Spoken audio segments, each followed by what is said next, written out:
Ya, la grabación ya se inició. Entonces, lo que vamos a ver el día de hoy, chicos, es la tercera parte, podríamos decir, o la tercera semana de lo que es endocrino. Y el día de hoy vamos a ver lo que es páncreas endocrino y también vamos a ver lo que es la glándula adrenal. Entonces, primero vamos a empezar con páncreas, pero tenemos que hacer un breve recordatorio de todo lo que es la anatomía, un poco de histología y todo lo que sea importante para poder entender lo que vamos a hablar más adelante. Entonces, tenemos que recordar, en primer lugar, que la glándula eh, del páncreas va a ser mixta. ¿Por qué es mixta? Porque va a tener una parte exocrina y una parte endocrina, que es la que nos importa en estos momentos. Cuando hablamos de la exocrina, vamos a hablar que cierta parte va a estar encargada de producir jugo pancreático y también algunas enzimas, como puede ser, por ejemplo, lo que es la lipasa, la amilasa, entre otras. Y por la parte endocrina, lo que vamos a ver es que va a estar constituida por lo que son los islotes de Langerhans. Eso es muy importante y va a estar encargada de la secreción de hormonas directamente hacia lo que es la circulación o la sangre.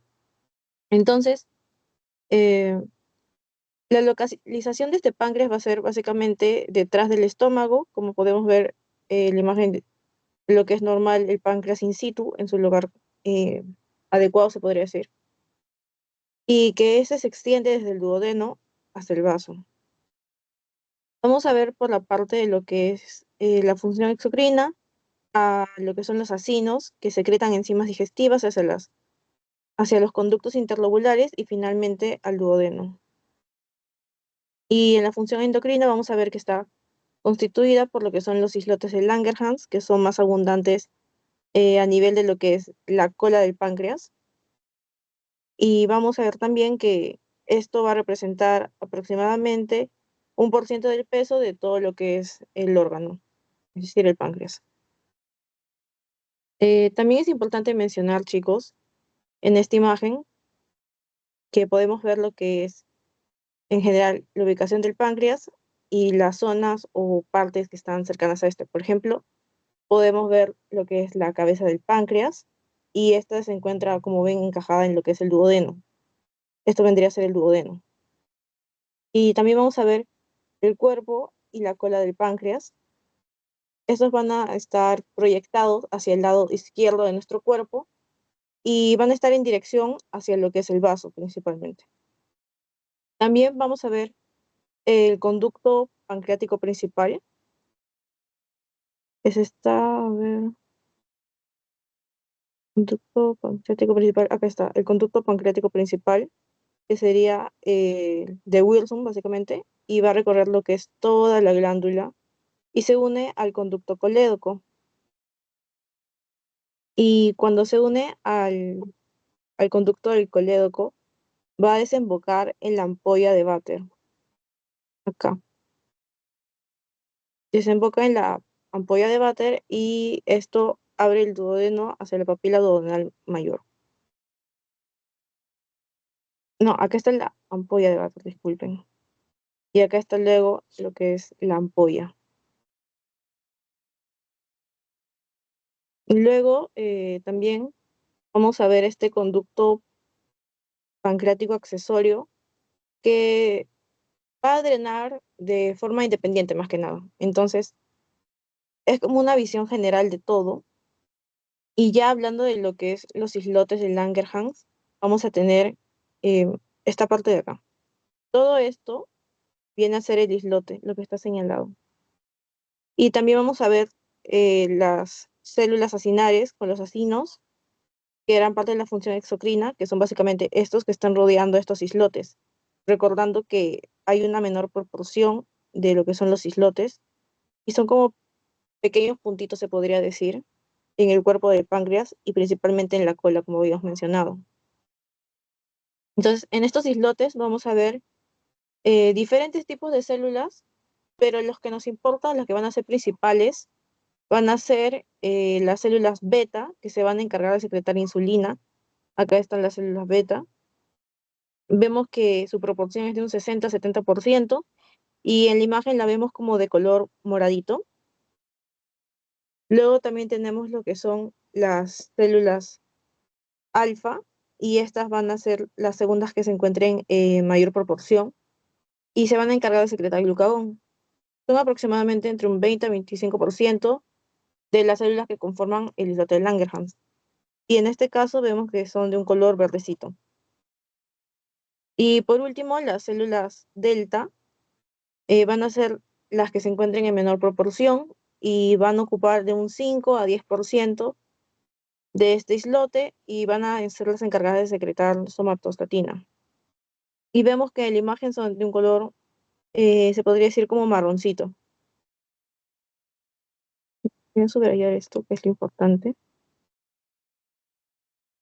Mm, ya. También les quería mencionar que dentro de estos islotes, o bueno, todo esto se podría decir que va a haber una microcirculación portal intrahepática, no, intrapancreática. ¿Y qué quiere decir esto? Básicamente, vamos a saber que cada islote de Langerhans, cada una de estos, va a estar irrigado por una arteriola aferente. Y lo que va a pasar con esto es que se va a formar una red capilar fenestrada porque esta arteriola aferente va a estar básicamente penetrando lo que es el islote. Con esto, lo que va a pasar es que la sangre que fluye a través de estos capilares va a recoger a las hormonas, es decir, a la insulina, al glucagón y a la somatostatina, por las células endocrinas.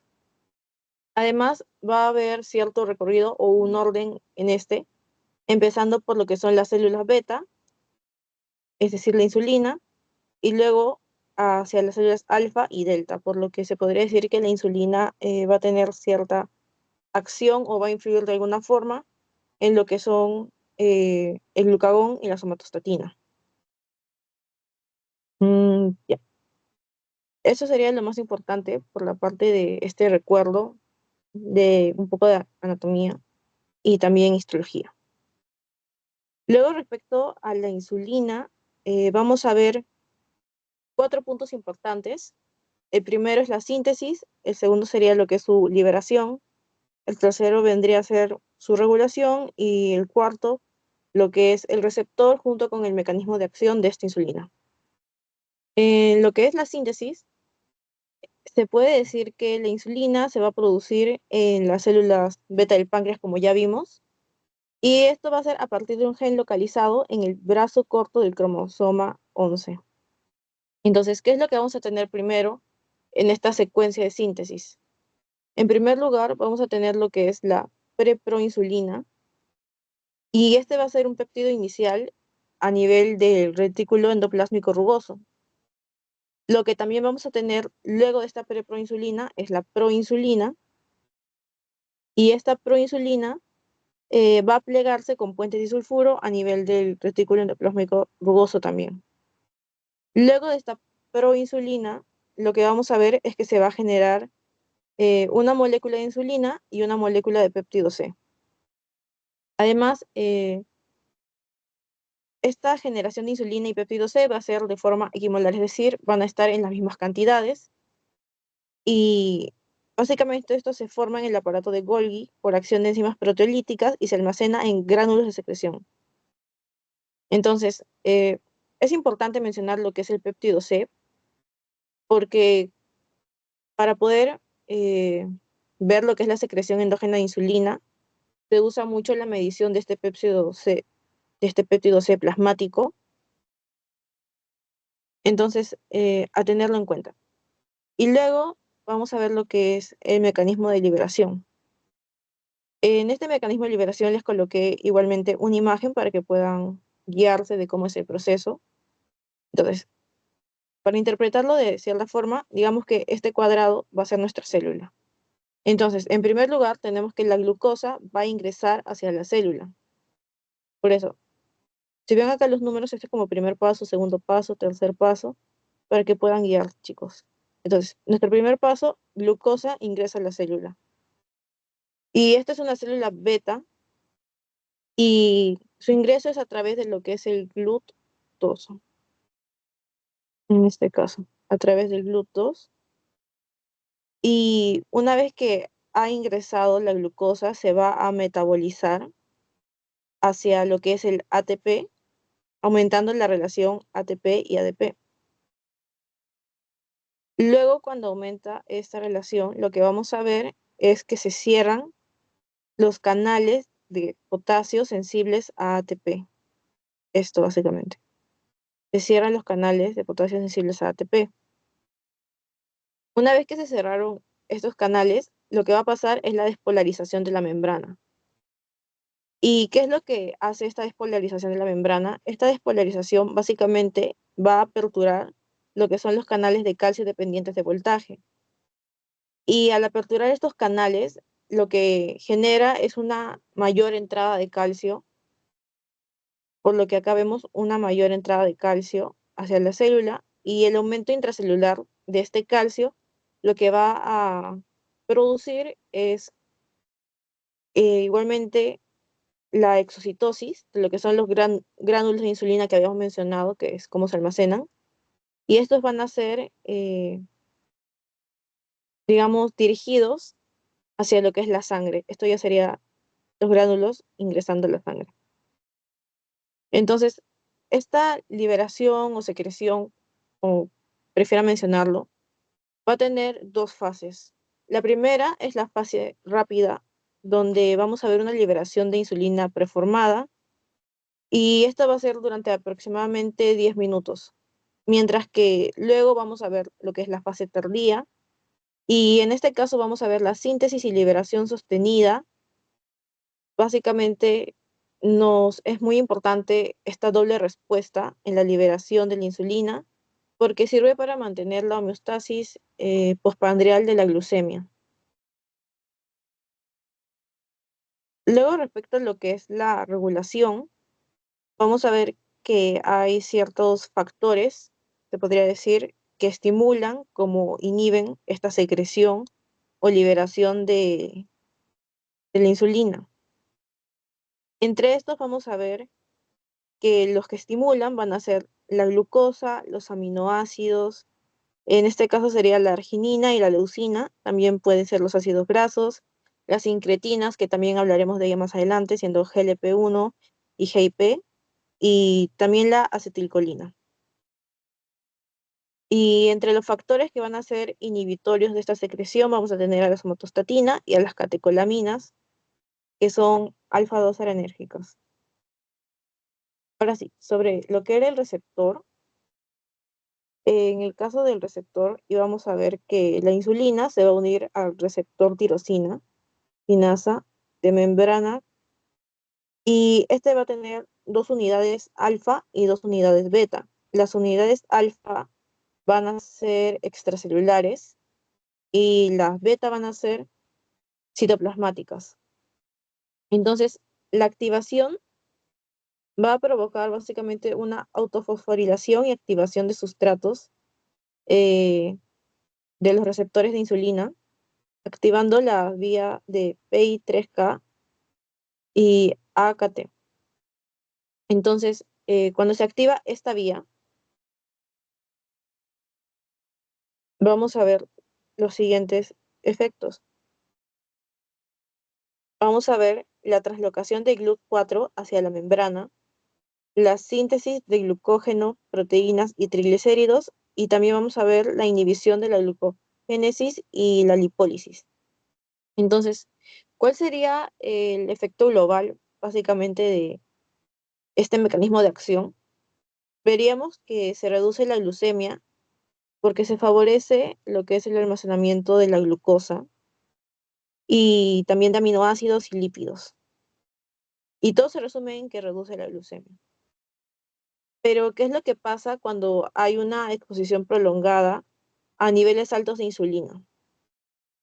Cuando se ve una exposición prolongada, vamos a ver un efecto básicamente de down regulation del receptor y con esto vamos a ver que se produce una resistencia a la insulina. Es decir, el receptor va a dejar de funcionar, se podría decir, es como que va a pasar la insulina. Va a pasar la insulina y el receptor es como que la va a ignorar o no se va a dar cuenta porque está generando una resistencia y va a ser menos útil y va a perder su eficacia. Y esta resistencia puede ser exacerbada por ciertas hormonas como pueden ser también el cortisol, las catecolaminas y también puede ser incluso los estrógenos. Ya habiendo hablado de la insulina, también hablaremos de lo que es el glucagón. En la síntesis y secreción de este glucagón, vamos a centrarnos en que principalmente ocurre en las células alfa, como habíamos mencionado, de los islotes de Langerhans del páncreas. Entonces, vamos a empezar con lo que era el preproglucagón. Y este caso de preproglucagón, vamos a ver que va a tener un tamaño de 179 residuos de aminoácidos y va a incluir también una péptido-señal. Entonces, luego de esto, cuando pase a ser solo proglucagón, esto es el proglucagón, chicos. Proglucagón.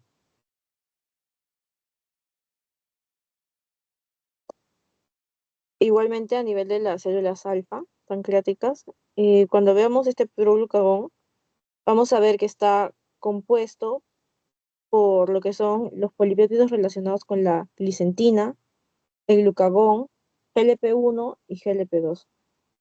Entonces, proglucagón, a diferencia de preproglucagón, no va a tener 179 residuos de aminoácidos, sino va a tener 160. Y luego lo que vamos a ver con este proglucagón es básicamente que se va a generar por un procesamiento post-transduccional, se podría decir, en diferentes péptidos según lo que es el tejido. Por ejemplo, acá vemos que se va a diferenciar principalmente en lo que es el páncreas, por este lado, el páncreas, y por el otro lo que es el intestino y el cerebro. Entonces, a nivel del páncreas lo que nos importa es el glucagón. Es lo más importante y por el lado de lo que ya es el intestino y el cerebro vamos a ver lo que es el GLP-1, GLP-2, también vamos a ver la glicentina que está acá y vamos a ver la oxintomodulina. Y eso es respecto a lo que es la síntesis. Entonces, también vamos a tener, en este caso, factores que estimulen e inhiban la secreción del glucagón, siendo principalmente los estimulantes, la hipoglucemia, el ayuno prolongado, los aminoácidos y también la estimulación simpática. Mientras que por el lado contrario, o como un efecto opuesto, vamos a ver que se inhibe la secreción por medio de la insulina, la somatostatina y la hiperglucemia. Respecto a lo que vendría a ser el receptor y el mecanismo de acción de este glucagón, vamos a ver que se une a un receptor acoplado a GS en hepatocitos y va a activar de esta forma la adenil ciclasa, aumentando así el AMP cíclico y activando la PKA o la proteína quinasa A. Y entonces esta PKA va a fosforilar enzimas reguladoras a forma que va a promover básicamente la glucogenólisis hepática, la gluconeogénesis, la lipólisis y la cetogénesis en ayuno prolongado. El efecto en general que podríamos decir que va a tener este glucagón va a ser aumentar la glucemia movilizando sustratos energéticos. Y esto va a ser sobre todo durante el ayuno, como habíamos mencionado, los estimulantes de la secreción, el ayuno prolongado. Entonces, este efecto es importante y vemos que es lo opuesto básicamente a lo que hacía la insulina. La insulina disminuía la glucemia, mientras que el glucagón la va a aumentar. Y entre los otros efectos que podemos ver por parte del glucagón es básicamente a nivel del sistema nervioso central, del tejido adiposo pardo, del hígado y también del tejido adiposo blanco. Vamos a ver que inhibe la ingesta, aumenta el gasto energético, aumenta la termogénesis, aumenta la lipólisis, disminuye la grasa corporal y también disminuye el peso corporal consecuentemente. Luego tenemos lo que es la somatostatina. Y en el caso de la somatostatina, respecto a su síntesis, vamos a ver que se produce a nivel de las células delta de los islotes, pero también esta puede ser producida en otras áreas, como van a ser el hipotálamo y el tubo digestivo. Esta somatostatina, al igual que el glucagón y que la insulina, va a tener sus propios precursores. En este caso, su precursor va a ser la prosomatostatina, pero esta prosomatostatina va a sufrir o va a pasar por modificaciones tisulares específicas. Entonces, respecto a la regulación de esta somatostatina, vamos a ver que hay factores que van a estimular su secreción, que se van a basar principalmente en lo que es la glucosa, los aminoácidos y los cuerpos cetónicos. Y entonces en este caso vamos a ver que la somatostatina va a actuar como un modulador local, se podría decir, de lo que es la actividad a nivel endocrino y también por sus otras áreas a nivel digestivo. Entre los receptores relacionados a la somatostatina, lo que vamos a ver es, o bueno, junto con sus mecanismos de acción, lo que vamos a ver es la glucogenólisis. No, esperen.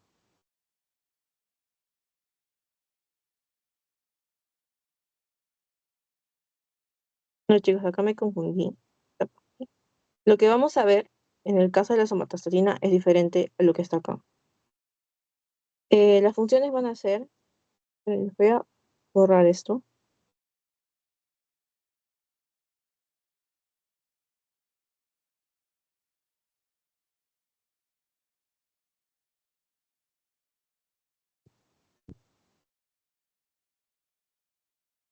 A ver, vamos a borrarlo y vamos a colocar algo encima.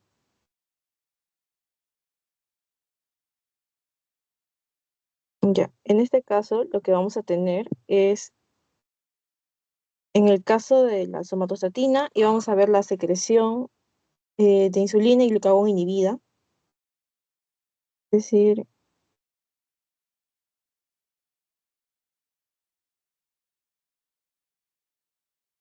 inhibe la secreción de insulina y glucagón, inhibe la secreción de insulina y glucagón.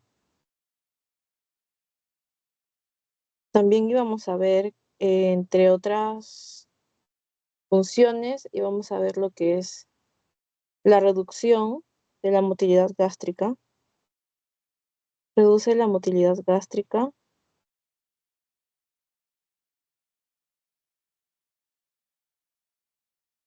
y también lo que era el flujo sanguíneo esplénico, no, plánico, plácnico, sanguíneo esplénico.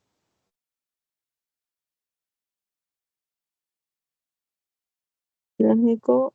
Y por último, íbamos a ver que disminuye lo que es, disminuye la absorción intestinal de nutrientes.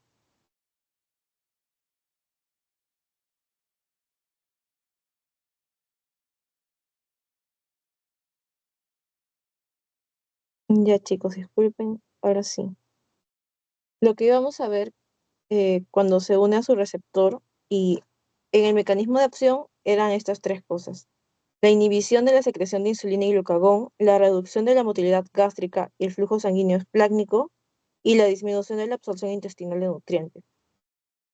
Ya, y con esto vamos a ver de forma general que el efecto se va a resumir en lo que es mantener la homeostasis de los nutrientes, a forma que evita hipersecreciones o también ciertos cambios que puedan ser bruscos en el metabolismo. Luego, por último, respecto a estas tres, vamos a ver que hay una regulación que se puede decir que es conjunta, porque básicamente es como una retroalimentación que va a funcionar entre ellas. Básicamente se resume en que si tenemos un incremento de la glucosa o un aumento de los niveles, vamos a ver que se va a estimular la insulina. Y una vez que esta insulina es estimulada, vamos a ver una disminución de la glucosa y con esa disminución de la glucosa, luego se va a inhibir consecuentemente la insulina. Y con esta inhibición vamos a ver también una activación del glucagón. Entonces, por esta parte de la regulación también van a tener cierta intervención lo que es la somatostatina y las incretinas, porque la somatostatina va a ser útil o va a tener la función de mantener lo que es la estabilidad, evitando, como mencionamos, lo que son hipersecreciones o cambios bruscos, oscilaciones que puedan llegar a ser muy exageradas y causando ciertos problemas dentro de nuestro organismo. Mientras que las incretinas, que habíamos dicho que son GLP-1 y GIP, lo que ellas van a hacer es amplificar la liberación de insulina tras la ingesta alimentaria y este va a ser básicamente lo que vamos a denominar como un efecto incretina. Entonces, ¿qué es lo que va a pasar cuando hay fallas en esta regulación conjunta o cuando hay un problema en lo que es el control metabólico? Vamos a ver que, por ejemplo, ante un déficit de insulina o cuando se presenta resistencia a la misma, se va a generar lo que es la diabetes, mientras que cuando vemos un exceso de glucagón, se puede producir la hiperglucemia y también junto a una pérdida de peso. Y en los casos cuando se dé una hipersecreción de somatostatina, se va a inhibir lo que son los sistemas endocrinos y digestivos, lo cual puede causar también de alguna forma una diabetes leve, también puede causar colelitiasis y esteatorrea. Pero es importante tener en cuenta que van a actuar en conjunto. Ya. Ahora hablando de lo que es la glucosa y su metabolismo, como una breve introducción podemos mencionar que la glucosa va a ser nuestro principal combustible, se podría decir, o fuente de energía de nuestro organismo, y es muy importante para ciertos tejidos que son dependientes de esta.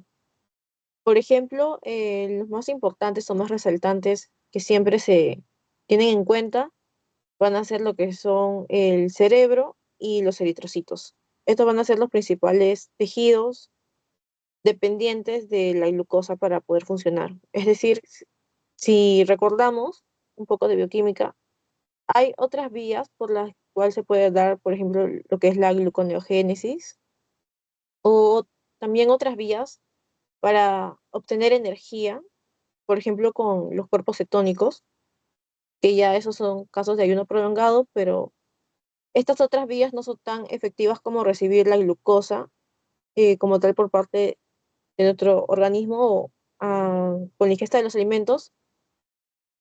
Y es por eso que es exclusiva y ya llega un punto en el que nuestro cuerpo, al usar otras vías, también es para procurar usar estas vías para otras áreas. Y la glucosa que mantiene conservada todavía o almacenada, usarla solo para lo que son el cerebro y los eritrocitos. Es decir, es como que la restringe mucho más y solo se lo da a ciertos tejidos. Entonces, teniendo esto en cuenta, vamos a mencionar que el páncreas endocrino, mediante la secreción coordinada de insulina, glucagón y somatostatina, va a regular con precisión los niveles plasmáticos de glucosa y los va a mantener aproximadamente entre 70 y 110 miligramos por decilitro. Entonces, teniendo este equilibrio, se podría decir, de la homeostasis glucémica, vamos a ver que esta se va a mantener por la interacción entre tres procesos principalmente que son fisiológicos dentro de nuestro organismo. Estos tres procesos van a ser, en primer lugar, la captación y utilización de glucosa, que esto es un efecto insulínico. Vamos a colocarlo acá, efecto insulínico.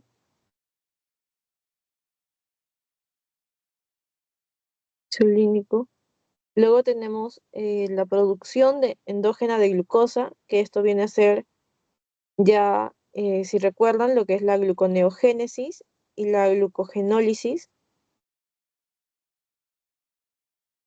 Básicamente, gluconeogénesis es formar glucosa a partir de otros, no sé cómo decirlo, sustratos, o por ejemplo, a partir de ácidos. Y también luego la glucogenólisis, que ya el glucógeno almacenado, o sea, el glucógeno, que es la forma de almacenamiento de la glucosa, cuando ésta está siendo eh, utilizado, se llama glucogenólisis o degradado. Y luego el punto número 3, que es la conversión de ácidos grasos en cuerpos cetónicos durante el ayuno, o en pocas palabras, básicamente una se puede resumir como cetogénesis, que es la formación de los cuerpos cetónicos. Recordando que génesis es como que el origen, creación, y lisis, básicamente degradación. Entonces, luego de esto, vamos a ver lo que es la absorción y el transporte de esta glucosa. Si damos un ejemplo, nos ponemos, por ejemplo, nosotros después de comer, después de una comida, nuestra glucosa va a ser absorbida a nivel del intestino delgado, ingresando de esta forma a lo que es nuestra sangre portal. Y una vez que ingresa en la sangre, va a ser distribuida a forma que llega a nuestro hígado. Y llegando a nuestro hígado, una parte se va a convertir en el glucógeno, que va a ser la forma de almacenamiento de esta glucosa, pero también vamos a ver que eh, vamos a tener un transporte celular mediante los GLUT o transportadores de glucosa, y cada GLUT va a tener una distribución muy específica, siendo, por ejemplo, en el caso del GLUT1 localizado a nivel de los eritrocitos y de la barrera hematoencefálica, y su regulación va a ser independiente de insulina. Su función es básicamente una captación basal. Luego vamos a tener con el GLUT2, que va a estar localizado en el hígado y las células beta pancreáticas, y su regulación va a ser como un sensor de glucosa, en este caso el GLUT2, y su función va a ser una entrada bidireccional. Luego vamos a tener el GLUT3, que va a estar en las neuronas, y vemos que tiene una alta afinidad y se va a basar su función en lo que es la captación neuronal. Y por último, teniendo lo que es el GLUT4, vamos a ver que esto se va a localizar a nivel de músculo y tejido adiposo, siendo dependiente de la insulina, opuesto a lo que es el GLUT1, y va a tener una captación postprandial. En este caso, por ejemplo, cuando vemos una glucemia, es decir, la glucosa en la sangre, por eso decimos glucemia, si decimos glucosuria sería glucosa en la orina, y así. Entonces, si hablamos de glucemia aumentada, vamos a ver que la insulina va a estimular lo que es la translocación del GLUT4, porque este GLUT4 va a ser dependiente de esta insulina. Entonces, va a estimular la translocación del GLUT4 hacia lo que es la membrana celular. Y cuando hace esta translocación, lo que va a generar es una mayor entrada de glucosa porque está permitiendo su ingreso. Y esto va a ser ya para el músculo esquelético y también para los adipocitos, es decir, las células que van a estar en el tejido adiposo. Ya luego, teniendo esto en cuenta de la absorción y el transporte, podemos hablar de lo que es la utilización celular de la glucosa. Porque se supone que con esto, absorción y transporte, la glucosa ya ingresó a la célula, y entonces una vez dentro de la célula, la glucosa se va a fosforilar a glucosa 6-fosfato. Y este es un paso que no se puede dar vuelta atrás, se podría decir. Es un paso en el que se va a atrapar esta glucosa de forma intracelular, y a partir de este atrapamiento vamos a ver tres posibles rutas metabólicas. Vamos a tener a la glucólisis, glucogénesis y a la vía de las pentosas fosfato. En el caso de la glucólisis, Lo principal es que vamos a ver una conversión en piruvato que entra el ciclo de Krebs para generar lo que es el ATP. En el caso de la glucogénesis, como mencioné, va a ser el almacenamiento de glucosa en forma de glucógeno. A ver, voy a subrayarlo. Genera ATP, que es la energía, almacenamiento de glucosa como glucógeno. Y en caso de las vías de las pentosas fosfato, vamos a ver una producción de NADPH y ribosa 5-fosfato. Entonces, en este caso, vamos a ver que la glucogénesis o este cambio de glucosa a almacenarse como glucógeno va a ser estimulado por la insulina, estimulado por insulina. Y en el caso de la vía de las pentosas fosfato, eh, esta producción va a ser importante para lo que es la síntesis lipídica y también de nucleótidos. Y, y de nucleótidos.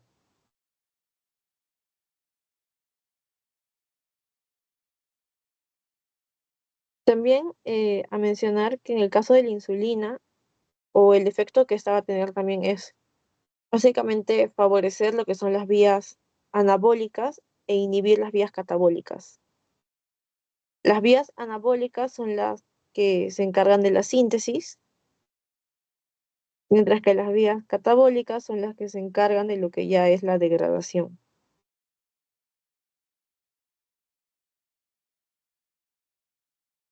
Y por último, lo que vamos a ver es la producción de glucosa en ayuno, porque eh, durante el ayuno va a disminuir la insulina y va a aumentar el glucagón. Vamos a ponerlo en consonante. Disminuye insulina, aumenta el glucagón. Entonces, el hígado va a tener la función de mantener esta glucemia mediante dos mecanismos. Vamos a tener a la glucogenólisis y a la gluconeogénesis. En el caso de la glucogenólisis, vamos a ver que se da la degradación de glucógeno hepático a glucosa libre. Y en el caso de la gluconeogénesis, vamos a ver la formación de glucosa a partir de aminoácidos, lactato y glicerol. Entonces, lo que va a hacer el glucagón es estimular estas vías activando lo que son los receptores acoplados a GS, elevando el AMP cíclico y la proteína quinasa A. Entonces, una vez que tenemos a la proteína quinasa A, esta va a encargarse de fosforilar las enzimas fosforilasa hepática, la cual va a estar encargada de promover la liberación de glucosa y también a fosforilar a fosfoenolpiruvato, carboxiquinasa y fructosa 1,6-bisfosfatasa. Y estas son importantes a nivel de lo que es la gluconeogénesis. Entonces, va a ser liberación de glucosa, liberación de glucosa, y esto va a ser relacionado con lo que es la gluconeogénesis. Neogénesis.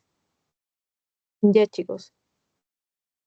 El efecto o resultado de esta producción de glucosa cuando estamos en un estado de ayuno, principalmente un ayuno prolongado, por ejemplo, eh, si recuerdan un poco de bioquímica igualmente, vamos a tener diferentes fases en nuestro ayuno y ya en las fases, o sea, según cada fase vamos a ver una nueva vía o una forma en la que nuestro cuerpo va a intentar producir energía y ayudarnos a mantenernos, básicamente evitar lo que es la fatiga, evitar ciertos malestares o que nuestro cuerpo no funciona adecuadamente. Entonces, el efecto que va a tener esta producción va a ser una liberación sostenida de glucosa para los tejidos, principalmente los que son los dependientes, que habíamos dicho que son los del sistema nervioso central y eritrocitos, que son los más dependientes, se podría decir, de glucosa. En ayuno prolongado, recordando. Luego vamos a ver lo que es la otra parte, que va a ser ya la cetogénesis. Y en esa cetogénesis va a ser un proceso hepático en el cual principalmente se va a dar un exceso de acetil-CoA o acetilcoenzima A, como prefiera mencionarlo, y va a ser proveniente de la beta-oxidación de los ácidos grasos junto con la escasez de carbohidratos disponibles para oxidarse en el ciclo de Krebs. Entonces, eh, esto se va a dar en diferentes estados, como puede ser cuando había un ayuno prolongado, cuando la persona mantiene también una dieta cetogénica y de forma fisiológica también puede ser cuando una persona realiza un ejercicio demasiado intenso, vigoroso. Y ya hablando de un estado patológico, pero eso sería como un extra, podría ser, por ejemplo, en el caso de una diabetes descompensada. Entonces, es importante recordar que la insulina va a inhibir lo que es la cetogénesis, mientras que el glucagón y las catecolaminas, es decir, por ejemplo, adrenalina, noradrenalina, van a estimularla.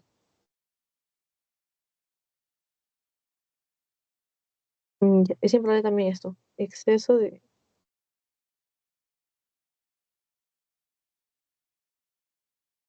Ya. Entonces, respecto a su mecanismo, lo que vamos a ver es que cuando nuestra insulina se va a encontrar disminuida, lo que se va a dar es que la lipólisis en el tejido adiposo libera lo que son los ácidos grasos libres. Y una vez que estos son liberados, van a poder llegar al hígado y de esta forma ser oxidados a nivel de la mitocondria. Y cuando son oxidados, lo que vamos a tener como resultado es el acetil-CoA.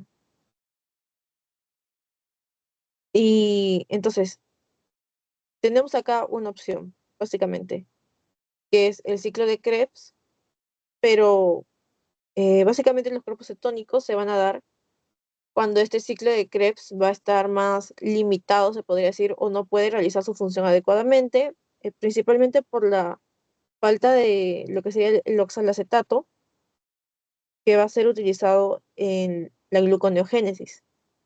Entonces, como este ciclo de Krebs no se va a poder dar de forma adecuada, se va a dar un exceso de este acetil-CoA y debido a este exceso se va a canalizar de tres formas. Estas tres formas van a ser el acetoacetato, el beta-hidroxibutirato y la acetona. Y entonces la acetona va a ser un producto más volátil y también va a ser exhalado por medio de los pulmones con la respiración. Entonces, una vez que tenemos estos tres tipos de cuerpos cetónicos, se podría decir, van a ser liberados al plasma y transportados a lo que son los tejidos periféricos, donde se van a reconvertir en acetil-CoA para generar aún más energía. Ya. Luego tenemos con esto ya cuál es la función de los cuerpos cetónicos en nuestro cuerpo. Básicamente, las funciones van a ser que proveen una fuente alternativa de energía durante el ayuno, fuente alternativa de energía. También va a ser importante para el cerebro, que no puede utilizar ácidos grasos de cadena larga.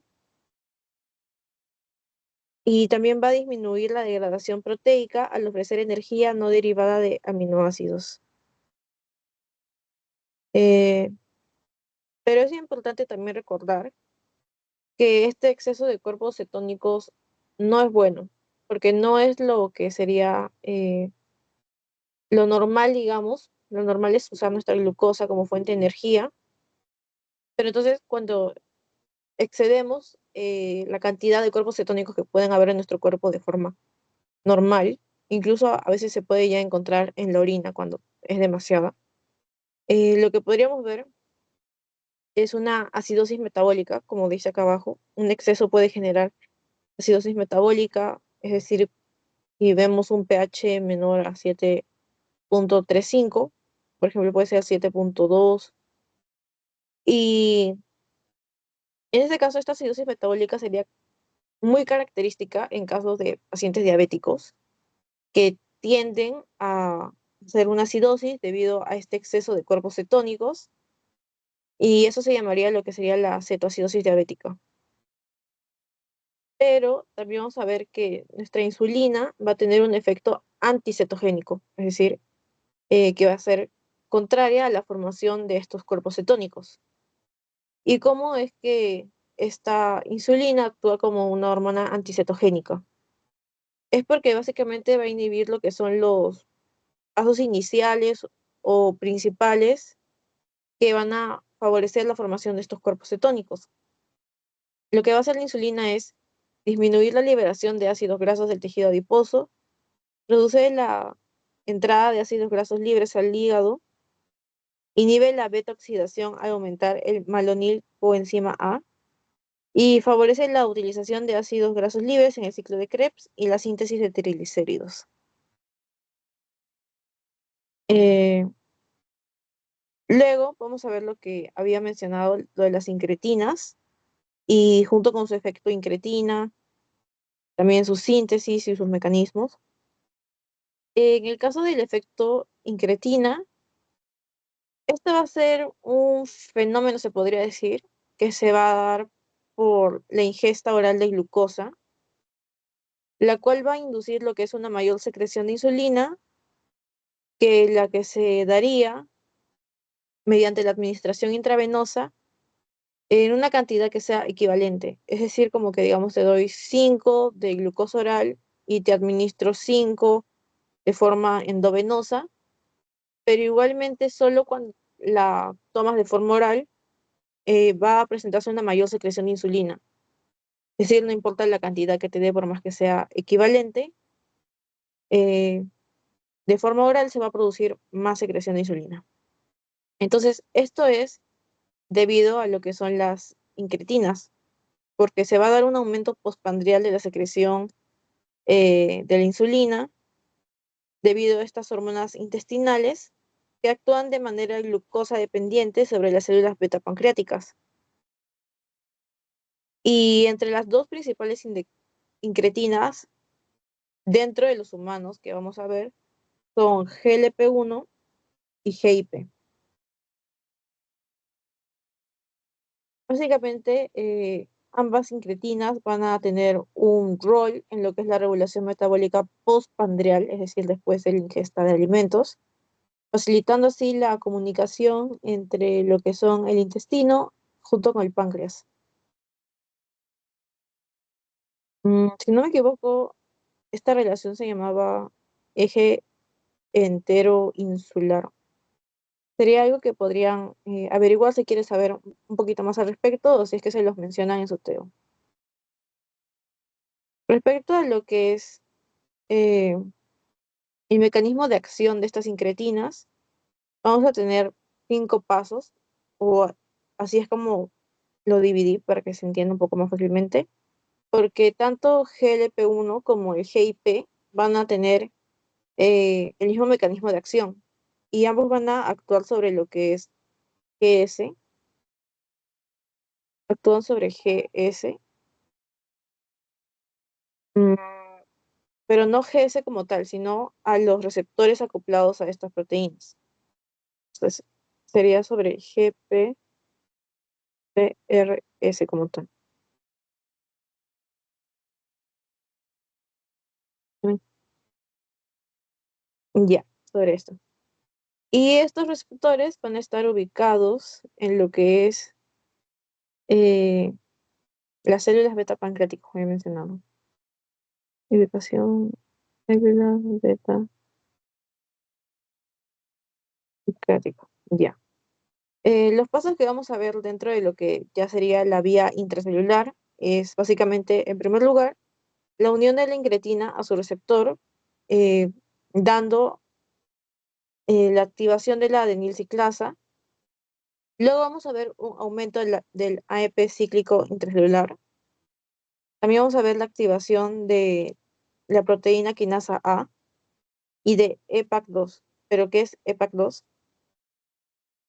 Va a ser lo que digamos como mm,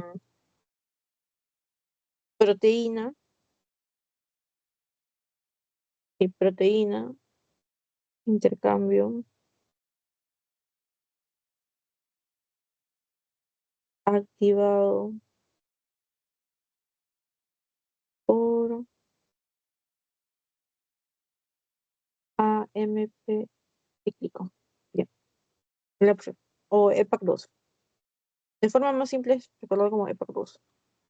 Entonces, luego lo que iba a seguir a este tercer paso es el cuarto, con el incremento del flujo de calcio citosólico junto con la exocitosis de gránulos de insulina preformada. Y luego vamos a ver la activación de genes que promueven la biosíntesis de insulina y la proliferación de células beta pancreáticas. Entonces, como efecto o resultado de este mecanismo, vamos a ver una liberación rápida y eficiente de insulina dependiente de glucosa y también el beneficio, se podría decir, que vamos a tener de este mecanismo es que no vamos a tener un riesgo de hipoglucemia si nos encontramos en condiciones normales.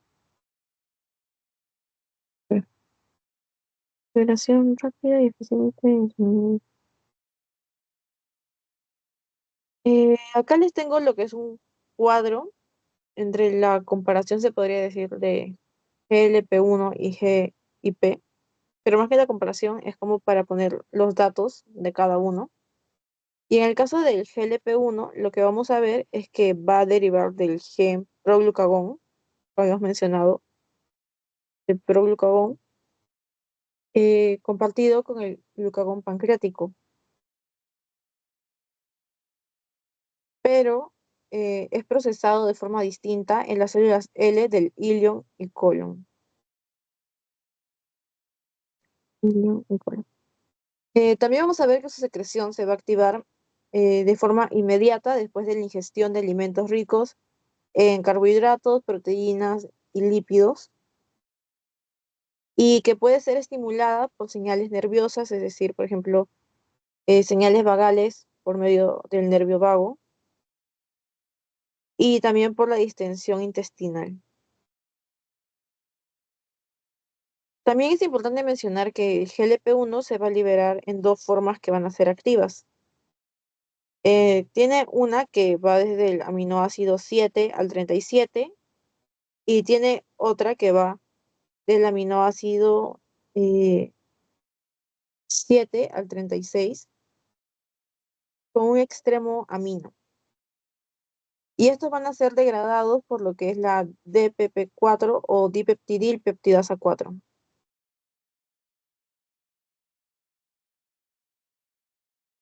Luego, por parte de lo que era GIP, vamos a ver que va a ser secretado por las eh, células K localizadas a nivel del duodeno y yeyuno proximal. También vamos a ver que el estímulo principal para lo que es el GIP es la llegada de glucosa y ácidos grasos al intestino. A ver, el estímulo principal, llegada de glucosa. Y por último vamos a ver que comparte con GLP-1 lo que es el efecto de potenciar la secreción de insulina, es decir, el efecto incretina, pero a diferencia de lo que es GLP-1, no va a inhibir la secreción del glucagón. Además, también mencionar que la vida media de GIP va a ser aprox 5.000 y también va a ser degradado por lo mismo de PP4. Degradado de PP4. Vamos a poner BM, que va a ser vida media, 5.000. Y en el caso de GLP-1, su vida media era aprox 3.000, si no me equivoco. Pongamos aprox 3 a 2 minutos. Ya. Y acá tengo sus preguntas. Esta vez les coloqué más preguntas, chicos, para que puedan reforzar lo que acabo de explicar. Les voy a dar, creo que 5 minutos estaría bien, o prefieren un poco de más tiempo. No sé si alguien podría decir algo respecto a si 5 minutos está bien o si quieren más tiempo para las preguntas.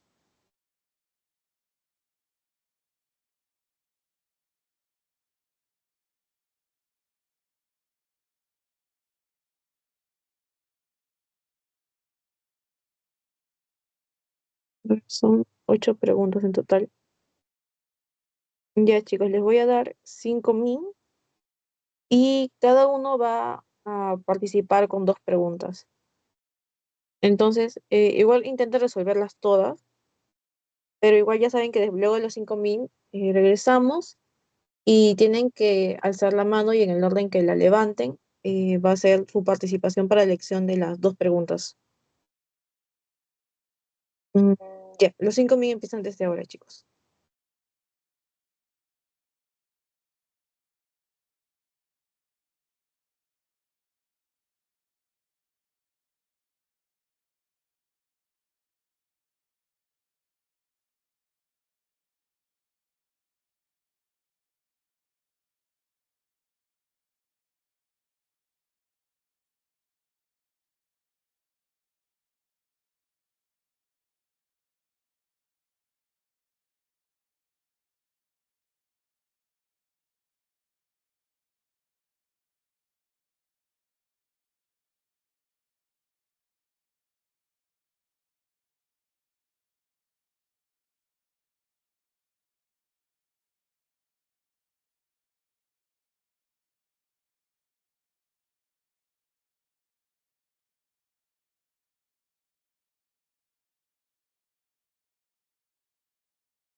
Ya, chicos, ahora sí pueden levantar la mano para ver quién va a participar primero.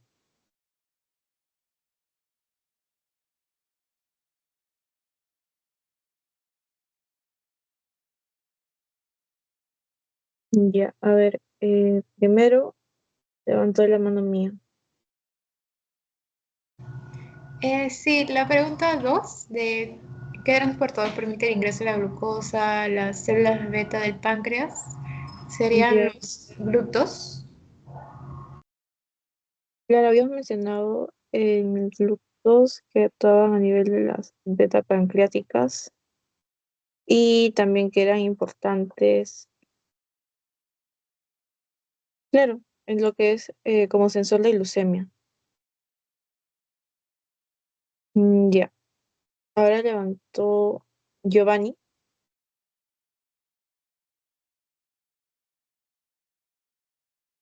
Bueno, la 6. ¿Cuál de las siguientes Ya, hormonas intestinales participan en el efecto incretina? Sería la GLP-1 y la GIP. claro, acabamos de mencionar ambas. Las otras no las mencionamos básicamente, GLP-1 y GIP como incretinas, aumentando lo que era la insulina, ¿cierto? Ya, ahora María Alejandra. La 8 la que dice durante el ayuno prolongado el principal combustible energético para el cerebro sería los cuerpos cetónicos. Durante el ayuno prolongado, un día, sí, los cuerpos cetónicos. Entonces mencionamos ayuno prolongado. Ya, ahora le tocaría a Roy. ¿Alguna de La, estas? la- la primera pregunta dice, ¿cuál de las siguientes afirmaciones describe mejor la síntesis de insulina en las células beta pancreática? Sería la B, se forman a partir de la proinsulina que escinde en insulina y péptido C. Sí, recordando que se cinden de forma equimolar, es decir, en la misma cantidad. Sí, ya chicos, quedan 4 preguntas más. Igualmente levanten su mano para que participen en las que quedan. Ya, Giovanni levantó primero. Bueno, la 7, que es que enzima inactiva rápidamente las incretinas en sangre, sería la peptidasa C4. Sí, la peptidasa 4 o DPP4. Y esta inactivaba tanto GLP-1 como GIP. Y recordando que la vida media de GLP-1 es aprox 2000 y de GIP son 5000. Ya. Ahora María Alejandra. La 5 la que dice la somatostatina pancreática, tiene como función principal sería inhibir la secreción de insulina y glucagón. Sí.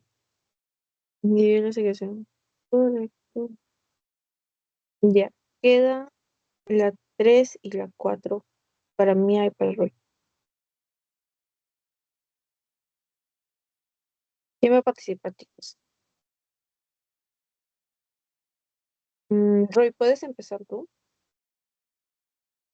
La número 4 dice, en relación al efecto metabólico de la insulina señalado lo correcto, vendría a ser la C, aumenta la captación de glucosa por GLUT4 en músculo y tejido adiposo. Sí, los 4, recordando. Músculo, eh, hablábamos de músculo esquelético en este caso. Y el tejido adiposo. Y ya, quedaría la 3.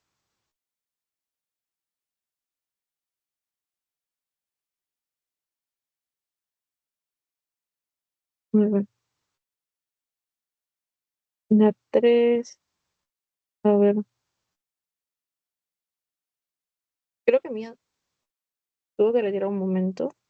Entonces yo voy a responder la 3, a ver, chicos.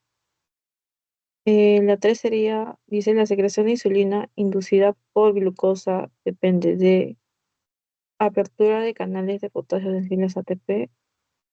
No. Entrada de calcio secundaria a despolarización. Sí, esto, chicos. Entrada de calcio secundaria a despolarización de la membrana. Entonces con esto tenemos todas por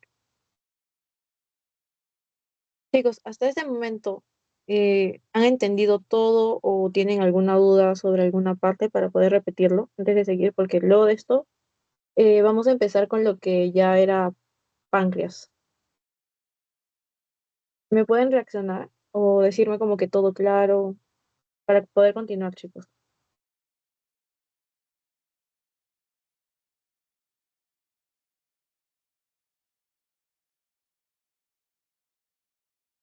Ya, María Alejandra dice que todo claro. Entonces, ahora vamos a hablar de lo que era glándula suprarrenal.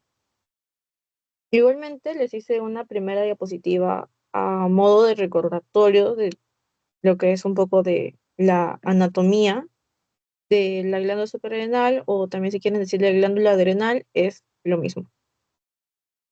Entonces, vamos a tener que las glándulas suprarrenales, eh, algunos los consideran de forma errónea parte del riñón cuando son así. Son órganos diferentes y va a ser básicamente esto, que son como unas bolsitas, se podría decir. Y van a ser unos órganos pares porque lo vamos a ver en la parte superior de cada riñón. Más específicamente va a estar, como menciono, situado en el polo superior de cada riñón. Van a medir aproximadamente entre 5 por 3 por 1 centímetro. Acá vemos como tal a nuestra glándula adrenal y va a pesar entre 4 a 6 gramos. Eso es dentro de lo normal. También vamos a ver que va a estar recubierta por una cápsula fibrosa, esa cápsula fibrosa, y se va a componer, o podemos decir que se va a diferenciar en dos grandes grupos o porciones. Y estas porciones también son funcionales, es decir, vamos a tener lo que es la corteza suprarrenal, que es todo esto. Esto es nuestra corteza. Y también vamos a tener lo que es la médula suprarrenal, que es lo que se encuentra dentro de esta corteza, se podría decir. Ya, en nuestra corteza suprarrenal, tal y como vemos en la imagen, es como que la parte más abundante o más grande de la glándula. Y vamos a ver que va a representar entre aproximadamente un 80 a un 90% de la glándula adrenal. Mientras que la médula va a representar entre un 10 a un 20%. Por parte de la corteza, vamos a ver que su origen es mesodérmico y se va a encargar de producir las hormonas esteroideas. Mientras que por el lado de la médula tiene un origen neuroectodérmico, hablando un poco de embriología, y va a ser la productora de las catecolaminas, es decir, adrenalina y noradrenalina. Pero aparte de dividirlas en corteza y médula, también debemos tomar en cuenta que, hablando de esta glándula adrenal en lo que se relaciona a endocrino, nos importa mucho más lo que es la parte de la corteza, porque en la corteza vamos a ver que se va a dividir en tres zonas: la zona eh, glomerulosa o glomerular, la zona fascicular y la zona reticular. En este caso, en la imagen vemos que la zona fascicular es mucho más grande que la zona glomerular y la zona reticular, y que las otras dos van aproximadamente casi en la misma proporción. Así como vemos en el cuadro de abajo, que la zona glomerular va a ocupar lo que es un aproximado de un 15% de esta corteza, mientras que la fascicular un 75% y la reticular un 10%. En la zona glomerular vamos a ver que la hormona principal va a ser la aldosterona, en la fascicular el cortisol y en la reticular lo que es la DEA y la androstenediona. Entonces, ¿qué tipo de hormonas son cada una de estas? El tipo va a ser, en el caso de la glomerular, vamos a ver hormonas mineralocorticoides. en la fascicular glucocorticoides y en la reticular vamos a ver lo que son los andrógenos. Entonces, es importante también recordar, o sea, principalmente siempre recuerden como que zona glomerular mineralocorticoide, zona fascicular glucocorticoide y zona reticular andrógenos. Y si recuerdan, por ejemplo, ya como ejemplo, digamos, la aldosterona es un mineralocorticoide, automáticamente van a recordar que si la zona glomerular es la encargada de los mineralocorticoides, esta se va a relacionar a la aldosterona. Y lo mismo con las siguientes. También es importante mencionar que las hormonas de esta zona, o bueno, de esta corteza, se van a derivar de lo que es el colesterol, siendo lipofílicas y de acción genómica. Ya, empezando con las capas, porque vamos a hablar de cada una de las capas en lo que es su síntesis, metabolismo de sus hormonas, cómo es que funcionan estas y cómo es que se regulan también. En el caso de la capa glomerular, vamos a hablar del síntesis y metabolismo de lo que es la aldosterona, como habíamos mencionado, este mineralocorticoide. Eh, entonces, la aldosterona va a ser el principal en el caso de la capa glomerular y, como mencionamos, va a ser sintetizado a partir del colesterol. Y esto va a ser mediante una secuencia enzimática que va a estar localizada a nivel de esta capa. Vamos a ver que iniciamos con colesterol, luego es pregnenolona, progesterona, desoxicorticosterona, corticosterona y por último ya tenemos nuestra aldosterona. Entonces, todo este proceso va a ser básicamente catalizado por lo que es la enzima aldosterona sintasa. Enzima aldosterona sintasa. Y la vida media de esta hormona va a ser de 15 a 20 min, es decir, es una vida media considerada como corta. Y también va a ser degradada principalmente por lo que es el hígado. Si hablamos de lo que es como su receptor de la aldosterona, podríamos decir que la aldosterona se va a unir a receptores mineralocorticoides citoplasmáticos. Y esto va a ser a nivel de las células principales del túbulo distal y colector renal. Recuerdan que en nefro veíamos un montón lo que era la relación de la aldosterona. Y también vamos a ver que va a existir un complejo hormona-receptor que migra el núcleo y luego se une elementos de respuesta al ADN, de forma que aumenta la transcripción de proteínas transportadoras de sodio y potasio, como pueden ser estos canales ENAC. Y estos canales, ¿qué es lo que van a hacer? Principalmente se van a encargar de lo que es la entrada de sodio eh, a partir de la luz tubular. Y en el caso de las bombas sodio-potasio ATPasa, esa lo conocemos muy bien y se encargaba de lo que era la reabsorción de sodio y la excreción de potasio al intersticio. Entonces, ¿cuál va a ser básicamente el efecto de todo este mecanismo de acción? Se va a resumir en lo que es el aumento de la reabsorción de sodio y agua, aumento de la reabsorción de sodio y agua, y también el aumento de la excreción de potasio y de protones. Entonces, ¿qué es lo que pasaba si hacemos un pequeño recuerdo o hacemos memoria? Cuando aumentaba la reabsorción de sodio y agua, consecuentemente aumentaba lo que era el volumen extracelular y la presión arterial. Y cuando aumenta la excreción de potasio y protones, eh, esto era para mantener lo que era un equilibrio, se podría decir, entre el ácido base y también la concentración de lo que son los electrolitos. Por último, tenemos lo que es la regulación de esta aldosterona, que recordando, existe todo un sistema que la involucra, siendo el sistema renina-angiotensina-aldosterona. Entonces, si nos fijamos en la imagen, lo primero que vamos a ver es que básicamente se debe dar un estímulo, se podría decir, para la liberación de todo esto, que va a ser, por ejemplo, puede ser la disminución o el descenso de la perfusión renal por una disminución de la presión arterial, es decir, un estado de hipotensión, por la disminución también del sodio, por la disminución de la hipovolemia o también llamado hipovolemia, y también puede ser por un aumento del tono simpático. También podría ser por deshidratación, que también se relaciona a la disminución de la volemia. Entonces, tenemos primero que el angiotensinógeno viene del hígado, y con estos estímulos vamos a lograr, se podría decir, que las células yuxtaglomerulares secreten a la renina.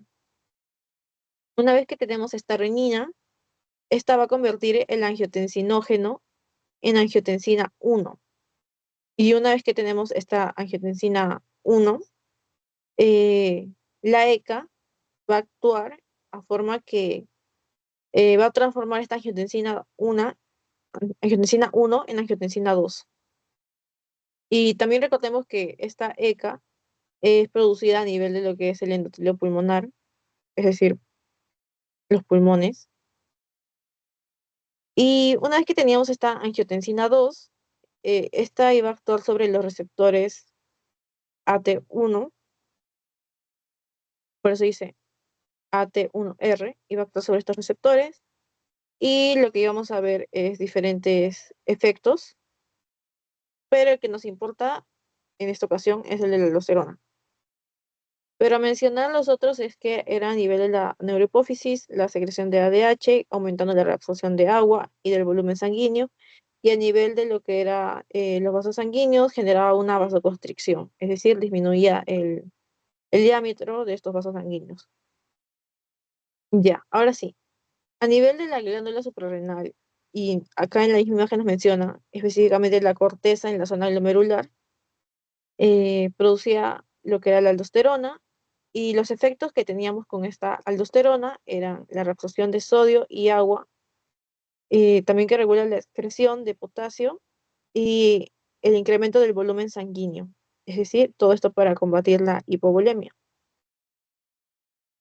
A ver, entonces, la aldosterona podría llegar a producir una hiperpotasemia incluso, y también íbamos a ver que todos estos juntos, incluida la aldosterona, iban a relacionarse para incrementar lo que era la presión arterial. Entonces, como un feedback negativo, se podría decir, de todo este sistema de renina, angiotensina, aldosterona o SRAA, sería que cuando aumenta el volumen sanguíneo, es decir, puede ser cuando está normal la comparación de antes o cuando vemos una hipervolemia, eh, y junto con el aumento también de la presión arterial, es decir, la hipertensión arterial puede ser, van a inhibir lo que es la secreción de renina. Y se le dice feedback negativo porque recuerdan que si aumenta uno, inhibe el otro. Entonces, al inhibir la renina, ya dejan de funcionar todos estos mecanismos, ya no se convierte en angiotensinógeno hepático en angiotensina 1, y ya no se transforma en angiotensina 2 por medio de la ECA, y esto ya no actúa a nivel de la ADH, la aldosterona y también de los vasos sanguíneos. Luego, la siguiente capa que vamos a ver es la capa fascicular, que recordando es la más grande, y esta se va a basar básicamente en lo que es el cortisol. Es decir, así como para la capa glomerular era importante la aldosterona, para la capa fascicular lo importante va a ser el cortisol. Respecto al síntesis y metabolismo de esta hormona, vamos a ver que va a ser derivada del colesterol mediante las enzimas 17 alfa hidroxilasa, 21 hidroxilasa y 11 beta hidroxilasa. La vida media de esta hormona va a ser de 60 a 90 minutos, vemos que es más larga que la aldosterona, y se va a unir en un 90% a la corticosteroid binding globulin, o CBG, o también otra forma de nombrarlo sería la transcortina. Voy a colocar acá un lado. Porque puede ser que en su examen lo coloquen de diferentes formas. Transcortina. Y también es importante mencionar que su metabolismo se va a realizar de forma hepática en el hígado. Metabolismo en el hígado. En lo que es la secreción, vamos a ver que va a ser regulada por el eje hipotálamo hipófisis adrenal o HHA, donde primero se menciona que lo normal es que se da un ritmo circadiano para la secreción, es decir, hay ciertos horarios en los que llega a su pico máximo de secreción y hay ciertos horarios en los que su secreción va a disminuir. Entonces, van a haber también ciertos factores que generen estrés en nuestro hipotálamo, como pueden ser la hipoglucemia, la hipotensión, fiebre, trauma, pasar por cirugías. Y este estrés lo que va a hacer es estimular la liberación de CRH en el hipotálamo. Acá vemos el CRH. Y luego este CRH va a inducir a nivel de lo que es la hipófisis o más específicamente la adenopófisis, eh, va a inducir la secreción de la ACTH. Y una vez que es secretada esta ACTH, va a actuar sobre lo que es la glándula adrenal o glándula suprarrenal, más específicamente a nivel de la zona fascicular. Y al actuar sobre la zona fascicular va a estimular la síntesis del cortisol. Entonces vamos a ver también que este cortisol va a ejercer una retroalimentación negativa a nivel de la adenopófisis eh, con la inhibición de la ACTH y también a nivel del hipotálamo con la inhibición de la CRH. Ese sería el feedback negativo de este eje. Y las funciones que vamos a ver principales por parte del cortisol van a ser, por ejemplo, en el metabolismo, con un aumento de la gluconeogénesis, aumento de la glucogenólisis, aumento de la proteólisis y aumento de la lipólisis, mientras que a nivel de lo que sería nuestro sistema cardiovascular, veríamos una contractilidad miocárdica aumentada, junto con también el incremento de nuestro gasto cardíaco. Respecto a lo que es el receptor y también el mecanismo de acción de este cortisol, vamos a ver que hay un receptor llamado receptor glucocorticoide, y este va a ser citoplasmático, y una vez que este receptor se une al cortisol, va a traslocar al núcleo, no se trasloca al núcleo, el receptor, y de esta forma va a modular la transcripción de múltiples genes. Igualmente acá tenemos otra imagen donde también menciona el eje como tal que reacciona al estrés. En el hipotálamo se secreta CRH, en la hipófisis el ACTH, y luego esto actúa sobre la glándula adrenal, secretando lo que es el cortisol, y el cortisol ejerce una retroalimentación negativa o un feedback negativo a nivel de la ACTH y CRH, en sus zonas correspondientes.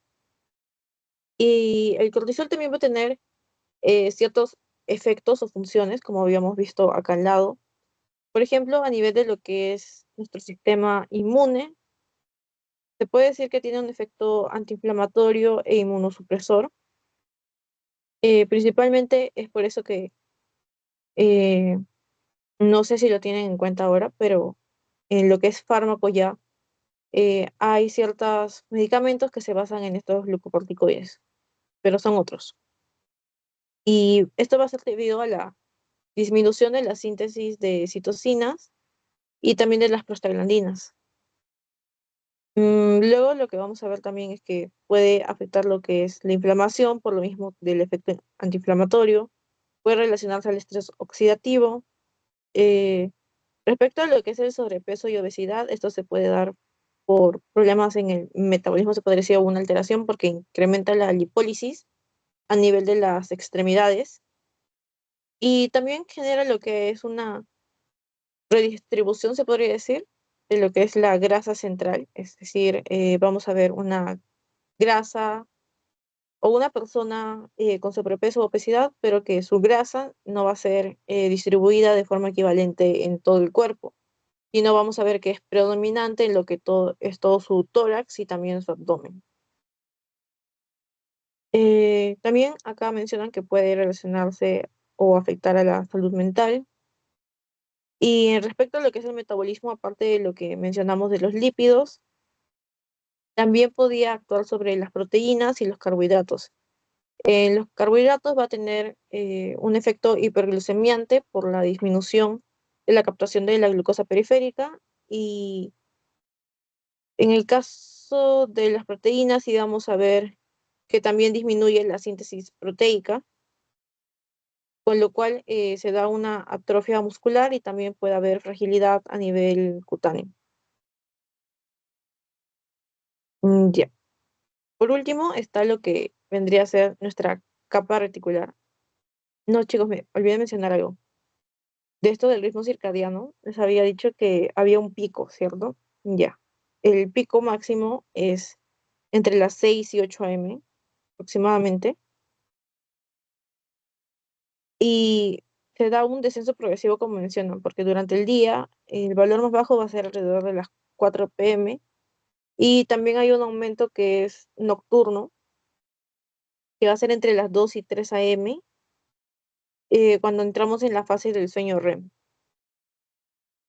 Ya, y este ritmo puede ser alterado por, como habías mencionado, por el estrés, depresión, también cuando se presenta el síndrome o la enfermedad de Cushing, que está asociado a esta distribución de grasa, por ejemplo, y puede darse en algunos casos por exceso, se puede decir, o uso prolongado de los glucocorticoides como medicamentos.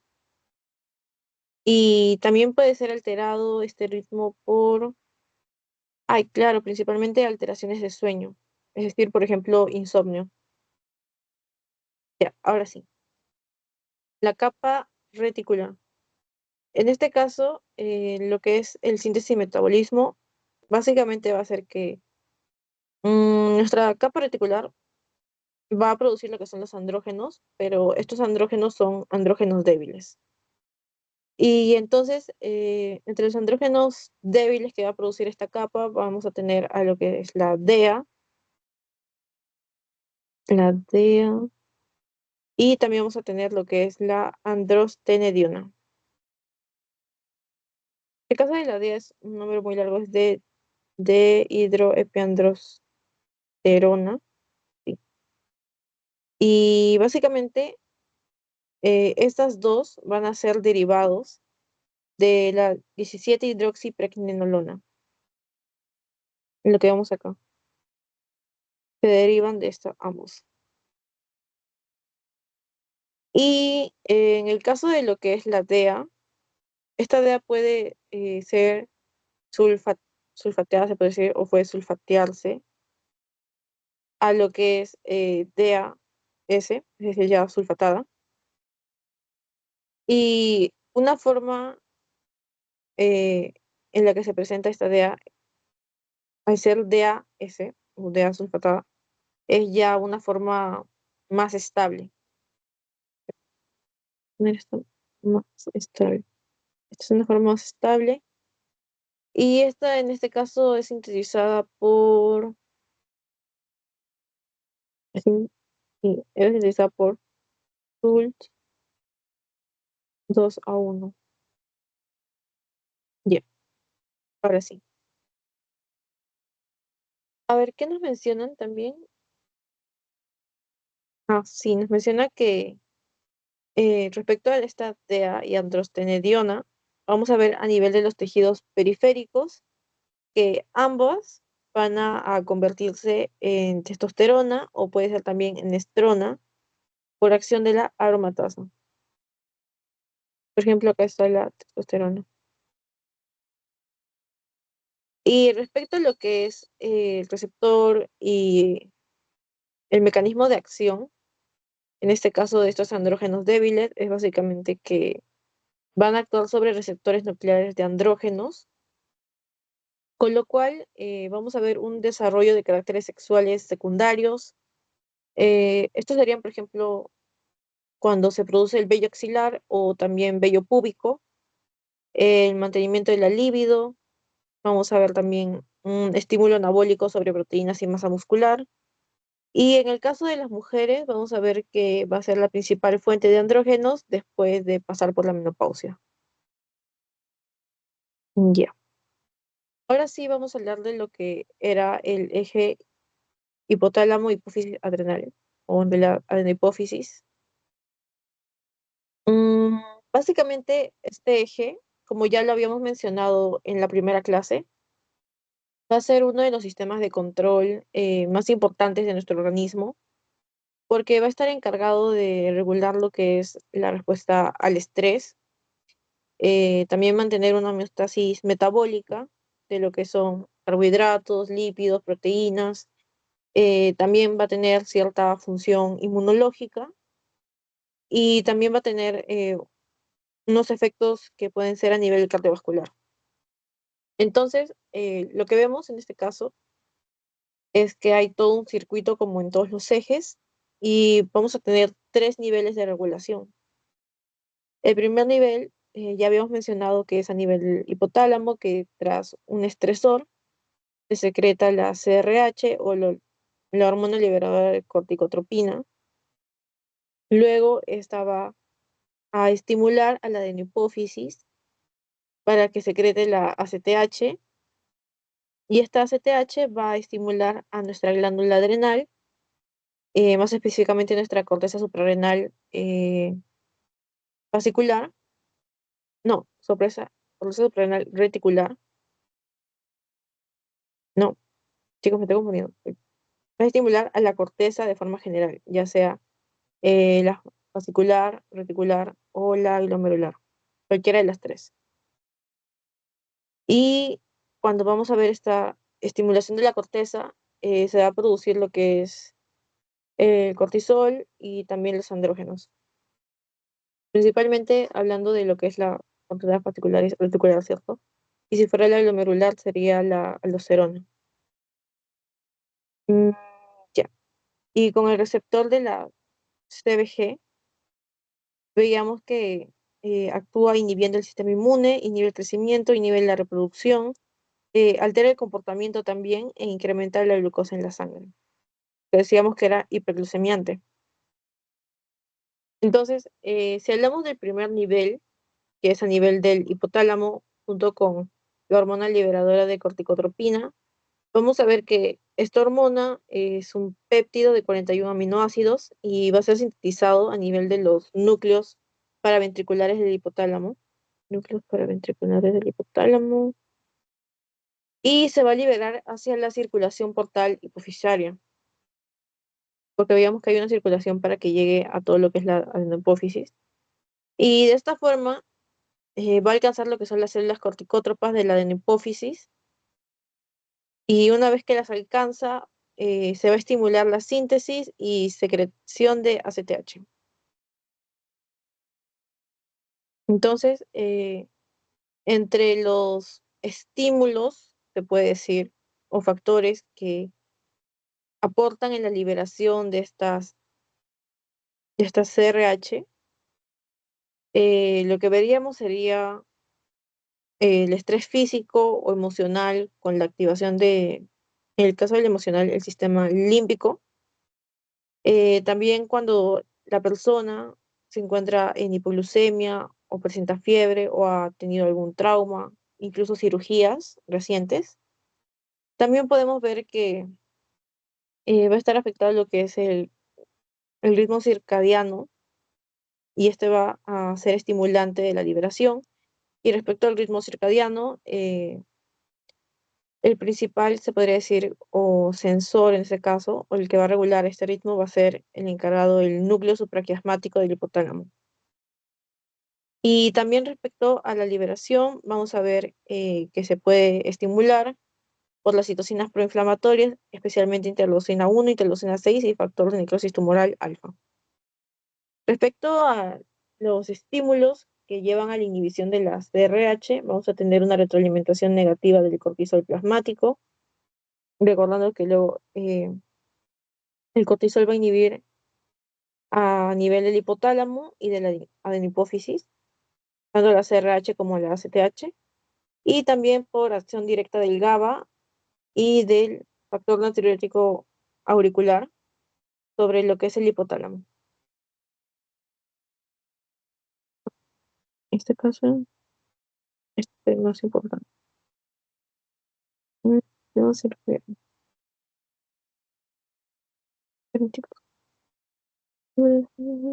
Ya, ahora sí. El siguiente nivel sería el nivel hipofisario o de la adenohipófisis con la ACTH. A ver, la ACTH va a ser una hormona peptídica de 39 aminoácidos y va a ser derivada de lo que es el precursor, ¿cómo decirlo? POMP o POMC. Esa es básicamente la propia melanocortina. Y el gen de la propia melanocortina va a codificar múltiples productos.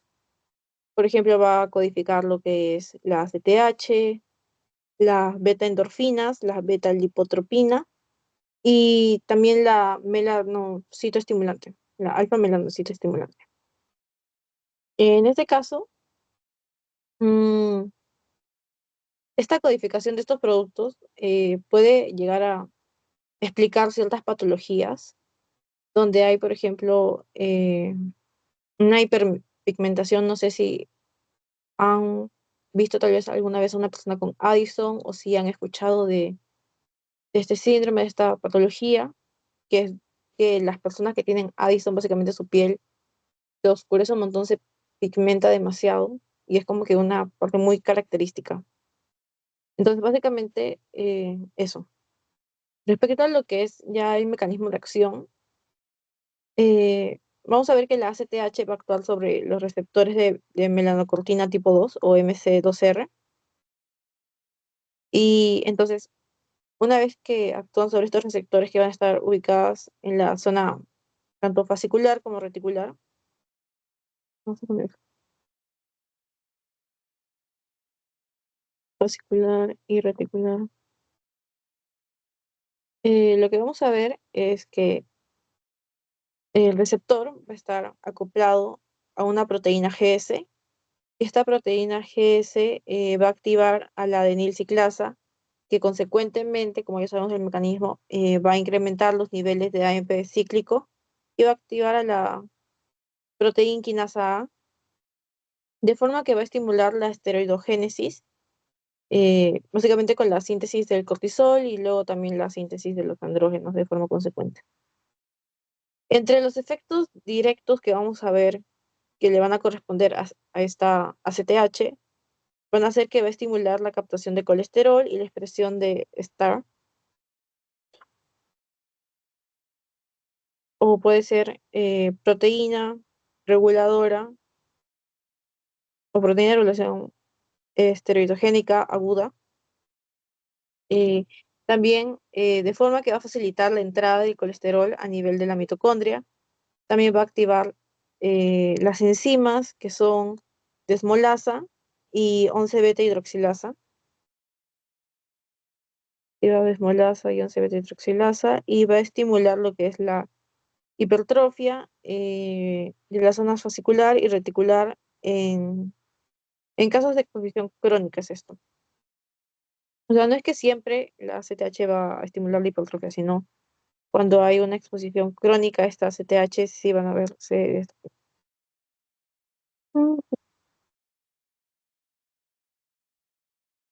Exposición prolongada.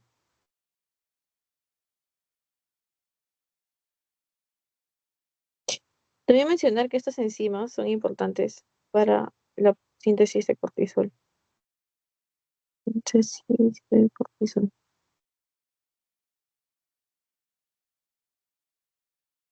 Ya. Ya, chicos, esta es la última diapo antes de las preguntas, que sería el último nivel de nuestro eje hipotálamo hipófisis adrenal, que sería nuestro nivel adrenal o nuestro nivel suprarrenal también.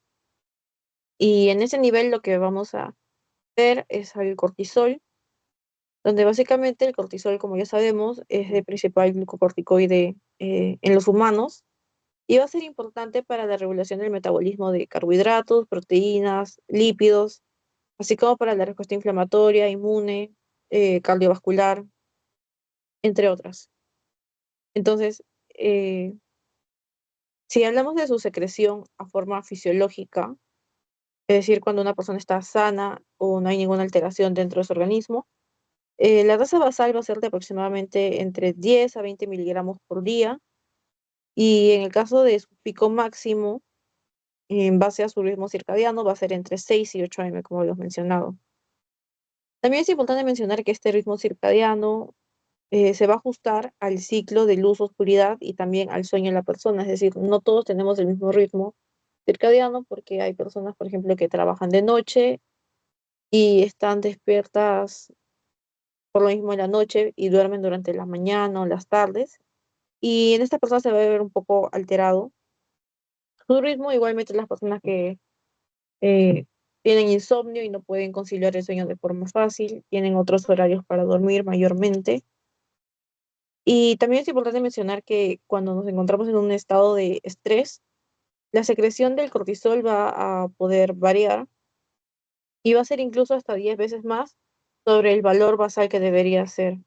Es decir, puede llegar a 100 a 200 miligramos por día. Respecto a lo que vendría a ser el mecanismo del feedback negativo o retroalimentación negativa, lo que vemos es dos niveles, nivel hipofisario y nivel hipotalámico. En el primer nivel, que es el hipofisario, vamos a ver que se inhibe la síntesis y liberación de ACTH. Hipofisario, ACTH hipotalámico. Vamos a ver que suprime la liberación de la CRH y la sensibilidad de las neuronas paraventriculares. Entonces, vamos a ver que básicamente todo este sistema o eje va a actuar como si fuera un bucle, al igual que los otros ejes, manteniendo lo que es cortisol principalmente dentro de un rango fisiológico, un rango normal, porque tenemos que tener en cuenta que si el cortisol cae, se va a liberar más ACTH, pero si sube los niveles de este cortisol, se va a suprimir el eje para evitar una hipersecreción de cortisol. Básicamente en eso se basa lo que es el feedback negativo. Ah, ya, eso sería todo, chicos, por el tema de lo que es la glándula suprarrenal, la glándula adrenal. Acá les dejé una de las preguntas, la respuesta a la pregunta. Bueno, chicos, igual. A ver, ¿qué hacemos con esa pregunta?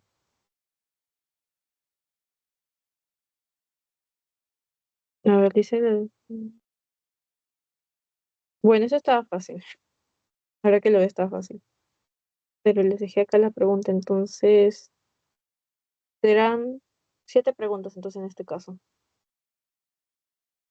Ya, esta no la tengan en cuenta, que esa es la respuesta. Les voy a dar igualmente 5 min para que puedan resolver estas preguntas y con eso terminaríamos la clase.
Ya chicos, ya pueden ir levantando las manos para ver en qué orden van a participar para la resolución de las preguntas.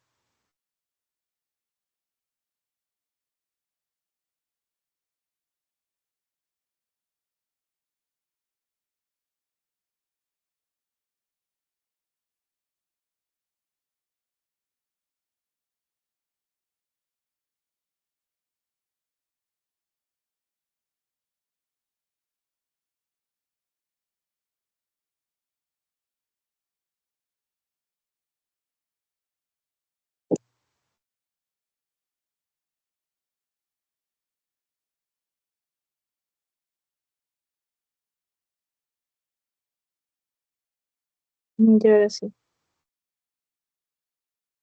Chicos, levanten sus manitos para ver en qué orden van a participar.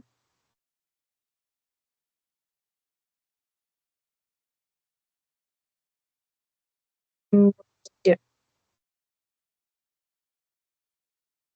ya primero levantó Mía. ¿Qué pregunta vas a resolver? La primera, ¿de qué hormona se produce en la zona glomerular de la corteza suprarrenal? ¿La aldosterona? Sí, en este caso es la aldosterona. Ya, ahora sigue Giovanni. La 7, ¿cuáles siguientes hormonas se sintetizan en la zona reticular en la corteza suprarrenal? La C. No sé, dice zona reticular. Sí, porque era con los andrógenos débiles. No sé, la veo. Ya, ahora María Alejandra. La 6 dice, en la fisiología del estrés, el cortisol tiene como función principal aumentar la leucemia y la presión arterial.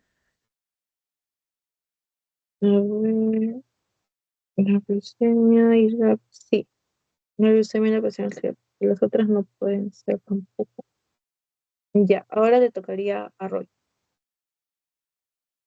La número 5 dice, el pico máximo del cortisol plasmático ocurre típicamente de 6 a 8 de la mañana, la B sería. Sí, No, sí, sí, sí, sí. sería... Claro. Sí, sí, es en la mañanita. Porque recuerdan que en la noche está más...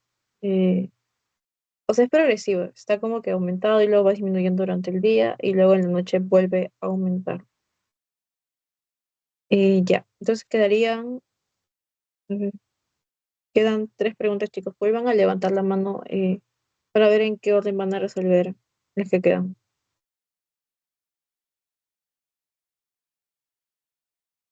Estas 3. Ya, primero levantó Mía. La 2, ¿de cuál es el estímulo para la liberación de la aldosterona? ¿Es la C? A ver, dice disminución de la presión arterial. Sí, disminución de la presión arterial bulimia. Ya, María Alejandra. La 3 sería el receptor de aldosterona, actúa principalmente en células principales del túbulo distal y colector. mm, A nivel de lo que es el riñón. Ya, y como la vez pasada llamé a Roy, ahora toca que... mm, o Roy, Giovanni, ¿alguno quiere participar? ¿Alguno quiere levantar la mano? O llamo al azar. Mm, ya, llamar al azar. Giovanni, la 4 para terminar. ¿Cuál sería tu respuesta?